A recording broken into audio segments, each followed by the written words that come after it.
Hey guys, how's it going? Today I'm going to be talking about the process of how to buy a foreclosure and how to fix it up, and then how to resell it to make profit.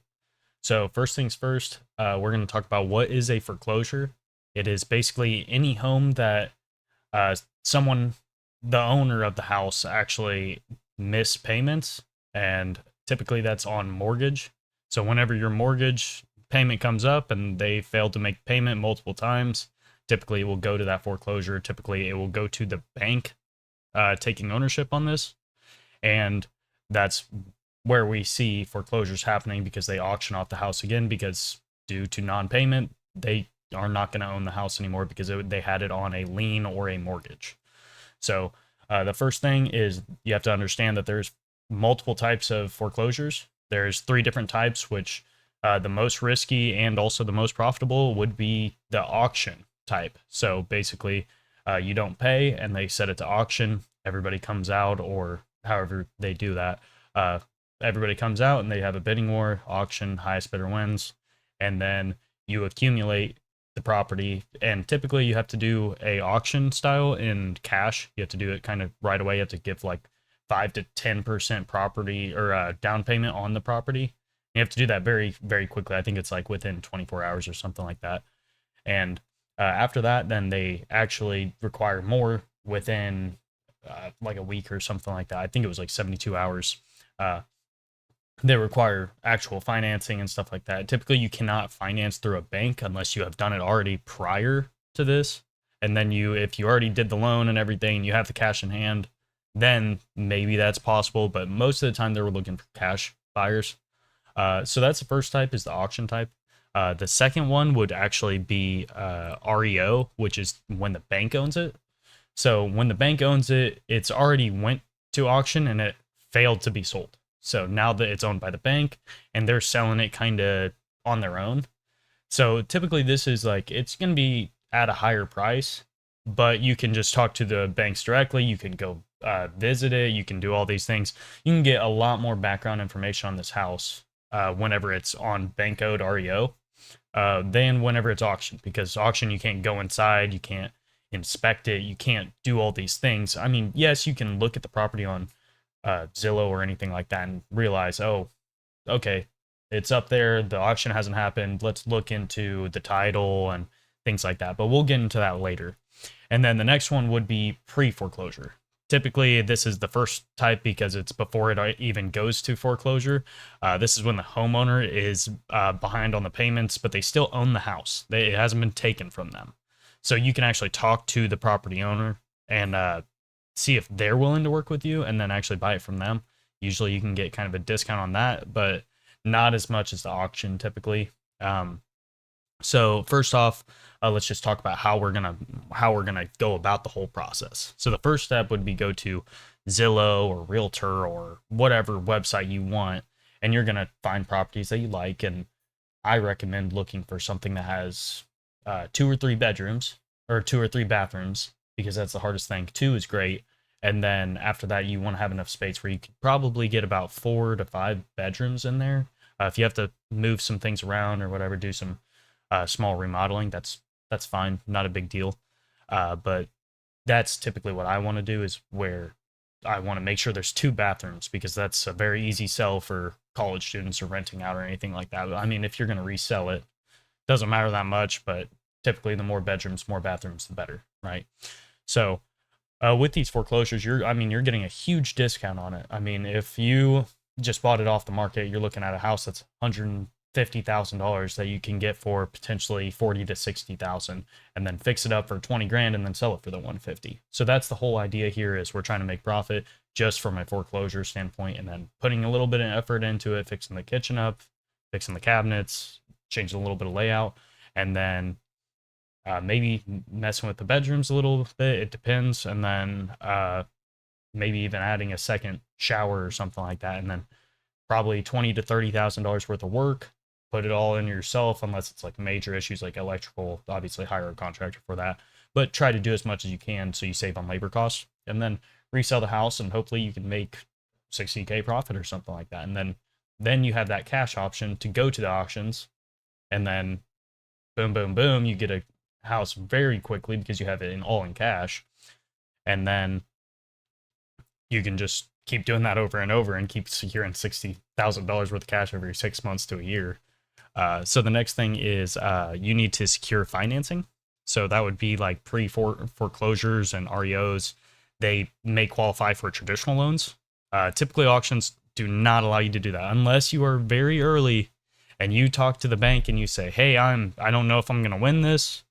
I need a loan, but I'm looking at multiple ones."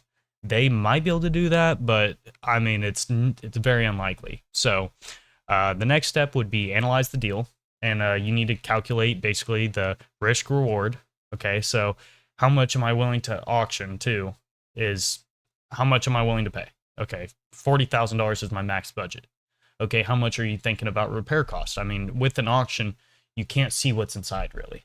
They don't list the pictures right on Zillow. They do the outside of the house and all that. So you can look at previous pictures maybe on Zillow or anything like that, and that would be very, very unlikely that you're going to find any pictures like that. But let's say you can somewhat see inside the house from the pictures, and you're like, well, I don't think that's too bad.